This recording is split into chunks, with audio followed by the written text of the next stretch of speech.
ഒരു അൺപ്ലാൻ ട്രിപ്പിന്റെ കഥ പറയാം. ഞങ്ങൾ 6 പേര്. ഞാൻ, ഇച്ചു, മഷൂദ്, ഷാക്കിർക്ക, റജി, ഇമ്രാൻ. ആദ്യം ജയ്പൂർ സൂറത്താണ് ഞങ്ങൾ പ്ലാൻ ചെയ്തിരുന്നത്. പക്ഷെ റൂട്ടിൽ ചെറിയൊരു മാറ്റം വരുത്തി. ചെറുതല്ല, വലിയ ഒരു മാറ്റം വരുത്തി. തലശ്ശേരി, ആഗ്ര, പഞ്ചാബ്, കാശ്മീർ, ജയ്പൂർ എന്നാക്കി. അങ്ങനെ ഒരു എത്തുംപിടിയും കിട്ടാത്ത ലിസ്റ്റാട്ടോ. അങ്ങനെ ഞങ്ങൾ യാത്ര പുറപ്പെട്ടു. 12-414 പൂജ എക്സ്പ്രസ്, തലശ്ശേരി ടു ആഗ്ര ആദ്യ ട്രിപ്പ്. തുടക്കത്തിൽ തന്നെ സ്ലീപ്പർ ബർത്ത് കൺഫേം ആയിരുന്നില്ല. കാരണം പെട്ടെന്ന് എടുത്ത ടിക്കറ്റ് ആണല്ലോ, അതുകൊണ്ട് സ്ലീപ്പർ കിട്ടിയിട്ടില്ല.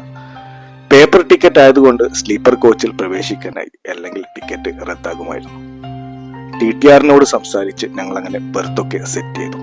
അതിനുശേഷം ഓരോരുത്തരായി വീട്ടിൽ നിന്ന് കൊണ്ടുവന്ന, അതായത് ഷാക്കിർക്ക കൊണ്ടുവന്ന സ്നാക്സ്, റജീം ഇമ്രാനും കൊണ്ടുവന്ന കലുമക്കായ്, ഇച്ചുവിന്റെ വീട്ടിലെ ഡിലീഷ്യസ് ബിരിയാണി. അയ്യോ, ഒരു രക്ഷയില്ല കേട്ടോ, നല്ല കിടുക്കാ ചെമ്മീൻ ബിരിയാണി.